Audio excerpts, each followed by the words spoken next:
श्री सीताराम जी महाराज की जय। श्री हनुमान जी महाराज की जय। श्री तुलसीदास जी महाराज की जय। आप सभी को मेरा प्रणाम। जैसे आपको पता है, ये हमारा विषय चल रहा है हनुमान चालीसा का। पिछले 2 वीडियो में दोहे और 10 चौपाई हो चुकी हैं, और इस वीडियो में भी हम 10 चौपाइयों का अनुवाद करने का प्रयास करेंगे। तो हम शुरू करते हैं। लाए संजीवन लखन जी आए, श्री रघुवीर हर्ष उर लाए। रघुपति कीन्ही बहुत बड़ाई, तुम मम प्रिय व्रत सम भाई। जब इंद्रजीत ने, मेघनाथ ने लक्ष्मण जी को शक्तिवान से बेसुध कर दिया था, तो उनको बचाने के लिए पहले हनुमान जी रावण के राजवैद सुषेण को घर समेत उठा लाए तथा इनके उपचार के लिए संजीवनी बूटी जो हिमालय में थी, उसको सुबह होने से पहले ही पहाड़ समेत उठा लाए थे। जब लक्ष्मण जी को इंद्रजीत ने मूर्छित किया था, तो वहाँ रणभूमि में से भी हनुमान जी ही उन्हें अपनी गोद में उठाकर ले आए थे। जब राम जी विलाप करने लगे, आंखों में अश्रुओं की धारा चलने लगी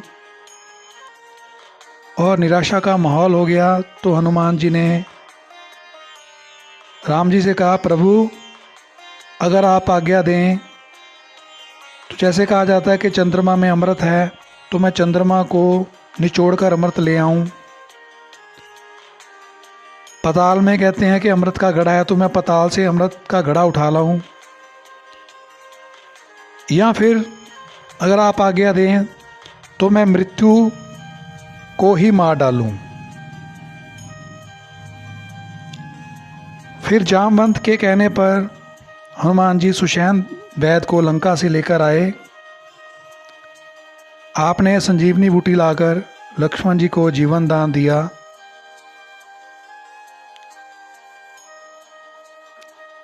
भगवान श्री राम जी ने आपकी बहुत प्रशंसा की और कहा कि तुम भरत जैसे मुझे प्यारे हो। सहस बदन तुमरो जस गावे, अस के श्रीपति कंठ लगावे। हजारों मुख तुम्हारा यश गाएं, ये कहकर भगवान श्री राम जी ने हनुमान जी को अपने गले से लगा लिया। इसमें एक अद्भुत प्रसंग ये भी आता है, जब हनुमान जी संजीवनी बूटी वाला पर्वत उठाकर अयोध्या से निकल रहे थे, तो भरत जी ने नीचे से तीर मारकर हनुमान जी को मूर्छित किया।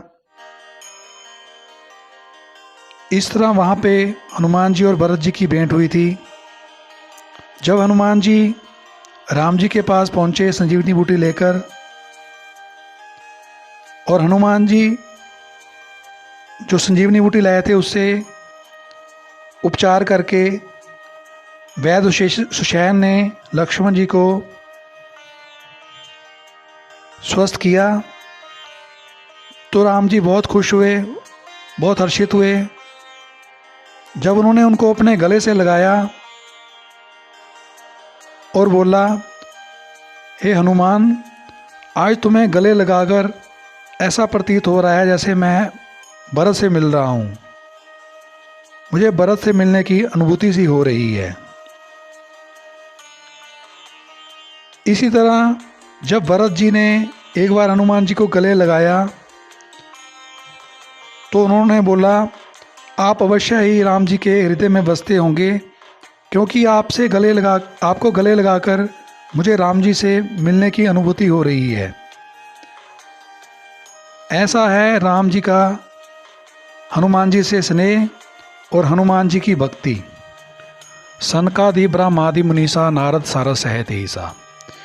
इसमें सनकादि ये 4 भाई थे, सनंदन, सनातन, सनत कुमार। ब्रह्मादि, ब्रह्मा विष्णु महेश, मुनीसा सारे ऋषि मुनि। नारद सारद सहित ईसा।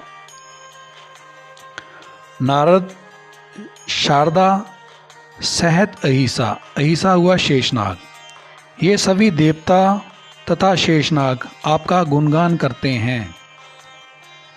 यम कुबेर दिक्पाल जहाँ ते, कवि कुविद कह सके कहाँ ते। यम हुआ यमराज जो मृत्यु के देवता हैं। कुबेर हुए जो संपत्तियों के स्वामी हैं। दिक्पाल जो सारी दिशाओं के रक्षक हैं। यमराज, कुबेर, दिक्पाल, कवि और विद्वान कोई भी आपके यश का पूरी तरह से वर्णन नहीं कर सकते। तुम उपकार सुग्रीवी कीना, राम मिलाए राजपद दीना। आपने वानर राज सुग्रीव का श्री रामचंद्र जी से मेल करवाया, उन पर उपकार किया, उन्हें राजा बनवा दिया। जब बाली को मारकर श्री राम जी ने सुग्रीव को राजा बना दिया था, तो वे अपना राम जी से किया वायदा भूलकर राज भोगने में मस्त हो गए थे। तो उस समय भी हनुमान जी ने ही सुग्रीव जी को याद करवाया था कि आपको राम जी का कार्य करना है। इसको हम इस तरह से भी ले सकते हैं कि हनुमान जी की कृपा होने से ही राम जी से मिला जा सकता है। तुमरो मंत्र विभीषण माना, लंकेश्वर सब जग जाना। आपके परामर्श का विभीषण ने अनुसरण किया, जिसके फलस्वरूप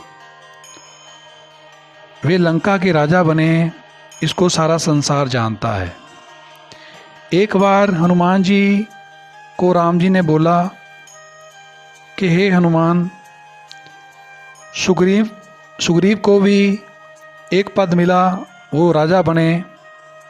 विभीषण को भी एक पद मिला, वो लंका के राजा बने। मैं भी अयोध्या का राजा बना, पर तुम्हें कोई पद नहीं मिला। तो हनुमान जी ने राम जी के दोनों पैर पकड़कर कहा, सबको एक एक पद मिला है प्रभु, पर मेरे को तो 2 पद मिल गए। मैं बहुत भाग्यशाली हूँ, मुझे इससे ज़्यादा कुछ नहीं चाहिए। ऐसे हैं राम भक्त हनुमान जी, ऐसी है उनकी विनम्रता, जिनको रामचरण में ही सब सुख मिलता है। युग सहस्त्र योजन पर बानु, लील्यो ताही मधुर फल जानू।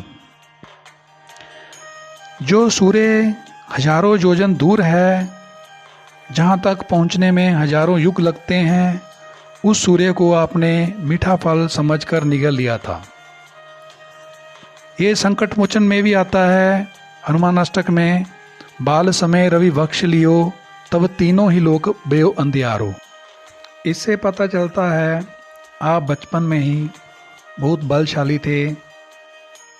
जब उन्होंने आकाश में सूर्य को देखा तो हजारों योजन दूर सूर्य को लाल फल समझकर मुंह में निगल लिया, तो तीनों लोकों में ही अंधकार छा गया। तब इंद्र ने हनुमान जी पर वज्र से प्रहार किया था, तभी से इनका नाम हनुमान पड़ा। बाद में हनुमान जी ने सूर्य भगवान को ही अपना गुरु बनाकर विद्या ग्रहण की थी। ये जो युग सहस्त्र योजन है, ये एक तरह से एक कैलकुलेशन है कि पृथ्वी से सूर्य की दूरी कितनी है। जैसे युग को हम ले लें कि 12,000 वर्ष का होता है, सहस्त्र हो गया 1,000 वर्ष, और योजन 8 मील। इन सभी को गुना करके जो कैलकुलेशन आएगी वो पृथ्वी से सूर्य की दूरी का मापदंड है। इसे पता चलता है हमारी संस्कृति कितनी समृद्ध थी तथा पहले से ही हम कितने विकसित लोग थे। प्रभु मुद्रिका मेलमुख माही, जाला दिलांगे अचरज नाही। आपने भगवान श्री राम जी द्वारा दी गई अंगूठी मुंह में रखकर समुंदर पार किया, परंतु आपके लिए ऐसा करना कोई आश्चर्य नहीं है। इसका भावनात्मक पक्ष ये भी है कि जो राम जी का नाम मुख में रखेगा तो संसार सागर आसानी से वह पार कर जाएगा। दुर्गम का जगत के जेते, सुगम नुग्रह तुमरे तेते। संसार के जितने भी कठिन से कठिन काम है वह सब आपकी कृपा से सहज और सरलता से हो जाते हैं। शायद इसीलिए ज्योतिष में सभी ग्रहों के उपाय के तौर पर हनुमान चालीसा का पाठ रामबाण की तरह कार्य करता है। कोई भी आपका कार्य फंसा हो, आप श्रद्धा और लगन से हनुमान चालीसा का पाठ करना शुरू करें, फिर देखें कैसे चमत्कार होता है। क्योंकि हनुमान जी का नाम ही ऐसा है कि दुर्गम से दुर्गम काम हो जाते हैं और बड़ी सरलता से हो जाते हैं। तो आज का वीडियो हम इतना ही रखेंगे। आप सबका बहुत बहुत धन्यवाद। मेरा प्रणाम आपको। ओम नमः शिवाय, ओम नमः शिवाय, ओम नमः शिवाय।